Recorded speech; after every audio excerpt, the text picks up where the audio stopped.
สบายดียินดีต้อนรับทุกคนเข้าสู่ซองมาริมีโซแซนแนลมื้อนี้พวกเขาจะมารีวิวกิฟต์ราคาทุกคน จังว่าเนาะกิฟต์ที่เราซื้อมาก็คือแท้เดอันนี้มันจะเป็นสุดเลยเนาะทุกคนอันนี้มันมี2 อันเนาะนี่จะ2 อันสำหรับราคาเนาะจะบอกราคาก่อนตัวนี้แม่นอันคู่10,000กีบเนาะอันนี้คูณ137,000เนาะตัวนี้จะแม่น27,000เดี๋ยวให้เขาจะเบิ่งก่อนเนาะอันนี้มันราคา27,000จะได้อยู่5 อันนั่นเองเนาะซึ่งว่า10,000กีบนี้ได้อยู่2 อันแต่ว่าหูแบบก็จะต่างกันเนาะเดี๋ยวเขาจะมาแกะแล้วรีวิวให้เบิ่งเนาะเดี๋ยวค่อยกิบให้เบิ่งเลยเนาะโอเคอ้ายแกะสูงๆเนาะให้เขาจะเบิ่งหนังเนาะดึงออกเลยนะทุกคนว้าวน่ารักจังนี่นะคะน่าหักได้เนาะเดี๋ยวค่อยแกะให้ดูเลยนะคะแกะอันที่1ออกมาก่อนมันจะสวยเนาะโอเคนี่นะคะทุกคนเดี๋ยวเรากิบให้ดูนะคะอันให้คนดูก่อนเนาะ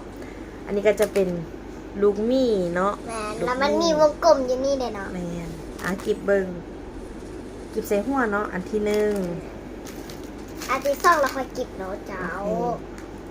เดี๋ยวมันจับอันที่2ให้โอเคสำเร็จแล้วเนาะอันที่2ก็คือลายย่างทุกคนอันนี้ก็จะเป็นลายมี่เนาะนี่มันมีปีกมีปีกก็คืออันนอนอยู่เนาะแอมนางฟ้ากิฟนี่นะทุกคนเดี๋ยวเรากิฟให้ดูนะคะส่วนไอ้ตัวนี้ก็จะเป็นประเภทเล็กเนาะแล้วก็จะมันย้อมสีอันที่3ก็คือเป็นโบเนาะโบติดกะหัวใจโบติดกะหัวใจกิฟลายงามเนาะอันที่4แมนสมายเนาะยิ้มแปลว่ายิ้มและอันสุดท้ายเนาะหยิบพันเล็บให้ค่อยกระไดหยิบ1 2 3ค่อยกิบล่างโอเคเนาะได้แล้ว1 อันมาเราจะกิบให้แม่ต่อไปเนาะก็คืออันสุดท้ายชื่อกระดาวกระดาวเนาะทุกคนจะกิบให้นางมะลิเนาะ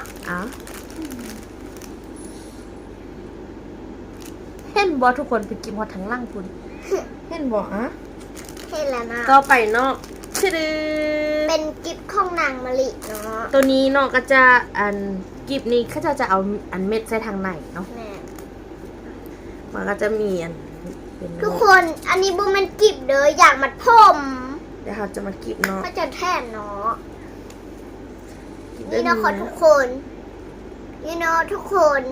อันนี้เอาไว้หัดซบแมนบอโบแมนมัดผมจ้า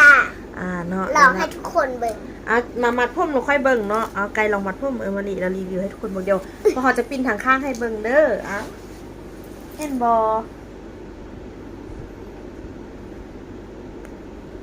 โอ้ยพวงมะลิมันได้เกินมัดอะไรมาค่อยจะมัดให้เบิ่งเนาะทุกคนก็คือคันท่ามันหน้าเขาก็มัดไปหอบเดียวแล้วพอเนาะในใกล้ตัวย่างนี่โอ้ยคึกหน้ามันแล้วเห็นบอทุกคนเห็นแล้วกายูกองเห็นบอเห็นโอเคเนาะอันนี้ก็จะเป็นสไตล์ของพวกเราในมือนี้เนาะก็คือถ้าทุกคนไปเล่นกันเนาะมันจิบอย่าไปเว้าเท่านั้นแล้วนี้เนาะก็จะเป็นสไตล์การรีวิวกิฟต์ของพวกเราเนาะก็คือข้าเจ้าขนาดซื้อให้ขอบใจเด้อผู้ที่ซื้อให้เนาะขอบใจเด้อที่เข้ามาเบิ่งซองมาริมีโซแซนแนลบ๊ายบายพบกันคลิปหน้าเด้อถ้าอยากให้รีวิวอันได้ติดคอมเมนต์มาเลยกดติดตามด้วยบ๊ายบาย